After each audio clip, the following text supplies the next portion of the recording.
आज की इस वीडियो में हम जानेंगे खरमास कब शुरू हो रहा है और कब खत्म होगा, यानी कि कब से कब तक रहेगा और खरमास में हमें कौन कौन से वो कार्य हैं जो बिल्कुल भी नहीं करने चाहिए।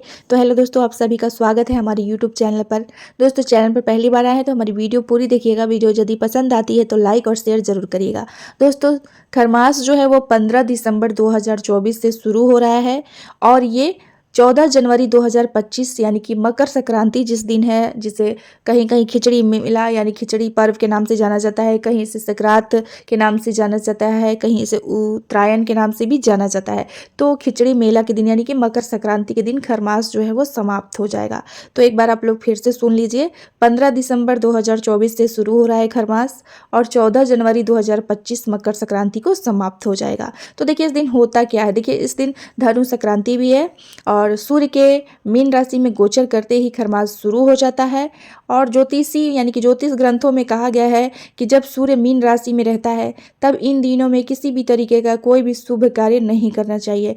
खरमास में 16 संस्कार में जो भी संस्कार आते हैं, जैसे कि अन्नप्राशन हो गया, नामकरण हो गया, चूड़ाकरण हो गया, तो ये सारे संस्कार नहीं किया जाता है। उसी के साथ मांगलिक कार्य, विवाह हो गया और लड़की को दिखाना, शादी के लिए लड़की देखा देखी होती है, वो सब भी नहीं किया जाता है। और इसी के साथ सगाई और इस तरीके का कोई भी रस्म नहीं किया जाता है। मतलब विवाह मांगलिक कार्य से जुड़े हुए गृह प्रवेश वगैरह नहीं किया जाता है, ना ही भूमि पूजन, मतलब कोई भी इस तरीके का शुभ कार्य नहीं किया जाता है। और साथ में देखिए हमारे यहाँ ये भी चीज़ होता है कि जब खरमास शुरू हो जाता है तो जो नवविवाहिता कन्याएं हैं उनकी विदाई नहीं की जाती है। अगर वो मायके में है तो खरमास लग जाता है तो फिर विदाई नहीं किया जाता है। जो भी जिसको भी अपना मतलब बहू को, बेटी को भेजना होता है, विदाई करना होता है, वो खरमास लगने से पहले ही कर लेते हैं। अगर नहीं कर पाए तो वो खरमास खत्म होने का इंतजार करते हैं। जैसे ही खरमास खत्म होता है उसके बाद बेटी की विदाई या बहू की विदाई जो भी करना होता है करते हैं। तो हमारे घर मतलब हमारी तरफ ये सारी चीज़ों को देखा जाता है और खरमास में ये सारी चीज़ों को बिल्कुल भी नहीं किया जाता है। तो पूजा पाठ जो रेगुलर होता है वो तो किया जाता है, लेकिन कोई विशेष पूजा पाठ नहीं किया जाता है ऐसे में। और ना ही बच्चे को लेकर कोई इस तरीके का पूजा पाठ रखता है आदमी घर में। और रह गया जैसे जन्मदिन वगैरह मनाना बच्चे का, तो ये सब नहीं लेकर हम लोग चलते हैं, ये सब होता है। और ख़रीदारी की बात करूँ तो खरमास जब शुरू होता है तो हमारे यहाँ जैसे कि ज़मीन की खरीदारी या फिर देखिए भूमि पूजन वगैरह भी नहीं किया जाता है खरमास में। कोई भी नए चीज़ की शुरुआत अगर आप कर रहे हैं तो खरमास में नहीं करना चाहिए। और बाकी ऐसे जैसे कपड़े वगैरह हो गया या फिर कोई सामान हो गया, इलेक्ट्रॉनिक सामान हो गया या फिर फर्नीचर वगैरह, किसी भी तरीके का इस तरीके का चीज़ लेने में हम लोग खरमास में ऐसा नहीं सोचते कि नहीं लेना है। सारी चीज़ों की खरीदारी हम लोग करते हैं, लेकिन हाँ जैसे भूमि वगैरह, ज़मीन जायदाद की खरीदारी, ये सारी चीज़ें नहीं करते हैं। या फिर जैसे अगर पशु, जिनके घर में पशुपालन होता है तो पशु की खरीदारी भी खरमास में नहीं करते हैं लोग, या फिर वाहन की खरीदारी भी खरमास में नहीं करते हैं। तो जो चीज़ें आगे की ओर, तरक्की की ओर आपको ले जाती है, वो सारी चीज़ें मतलब उस तरीके की चीज़ों की खरीदारी खरमास में नहीं किया जाता है और ना ही कोई शुभ कार्य किया जाता है। खरमास में घर वगैरह भी नहीं खरीदा जाता है। और अगर जो लोग रेंट पे रह रहे हैं तो वो भी अपना घर नहीं बदलते हैं। खरमास में बहुत लोग इस चीज़ को मान के चलते हैं। खरमास अच्छा नहीं माना जाता है, कोई भी मतलब कार्य करना शुभ फल नहीं देता है। इसलिए अगर घर चेंज करना होता है तो खरमास से पहले या खरमास के बाद किया जाता है, उस टाइम पे नहीं किया जाता है। और हमारे यहाँ देखिए खरीदारी की बात करूँ तो जैसे नए कपड़े पहनाना बच्चों को, ये सारी चीज़ें हम लोग नहीं मानते हैं। बहुत लोग ये सारी चीज़ें भी मानते हैं। जैसे पहले से अगर नया कपड़ा या फिर गहना वगैरह लेकर रखे हैं तो उसे धारण खरमास में बहुत लोग नहीं करते हैं। लेकिन हम लोग गहना वगैरह तो खैर इस टाइम पे कोई नहीं लेता है।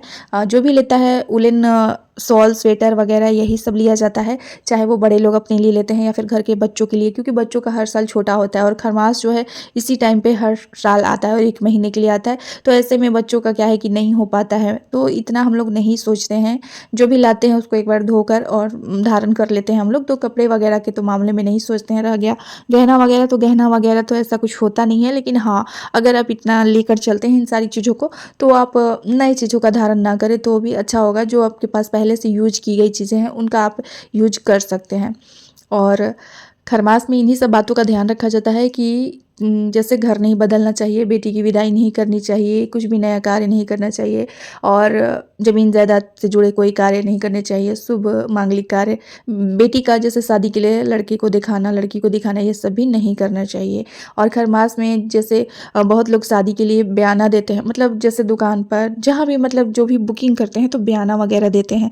तो खरमास में ये भी देना सही नहीं होता है। तो जो भी जैसे शादी वगैरह के लिए करना है, मतलब पहले से ही फिक्स करना है तो वो सारी चीज़ें खरमास से पहले ही लोग कर लेते हैं। तो ये सारी चीज़ों पर ध्यान दिया जाता है। खरमास में देखिए होता क्या है, सूर्य जब बृहस्पति की राशि मीन या धनु में होते हैं तो गुरु ग्रह की शक्तियाँ छीड़ हो जाती है और गुरु को भाग्य का कारक माना जाता है। यही वजह है कि जब बृहस्पति की शक्तियाँ कम होती हैं तो शुभ कार्य का फल नहीं मिलता है। खरमास में आपको विशेष रूप से भगवान सूर्य की पूजा करनी चाहिए और साथ में भगवान विष्णु जी की भी पूजा करनी चाहिए। और अगर खरमास में आप दान पुण्य का काम करते हैं तो ये बहुत ज़्यादा फलदायी होता है, क्योंकि अन्न और धन का दान जरूर ही करना चाहिए। जैसे जो भी आपकी इच्छा शक्ति है, मतलब जो भी आपका सामर्थ्य है उसके अनुसार दान जरूर करना चाहिए खरमास के दिन। और जिस दिन मकर संक्रांति होता है उस दिन तो विशेष रूप से गंगा स्नान करने का और दान करने का बहुत बड़ा महत्व है। तो इसमें भगवान सूर्य और विष्णु जी की पूजा जरूर करनी चाहिए और साथ में इसमें आपको दान भी अवश्य करना चाहिए। तो आप सभी को आज की वीडियो अच्छी लगी होगी तो हमारी वीडियो को लाइक शेयर जरूर कर दीजिएगा। खरमास से जुड़ी कोई प्रश्न हो तो हमें कमेंट बॉक्स में करिएगा, मैं उसका रिप्लाई जरूर दूंगी।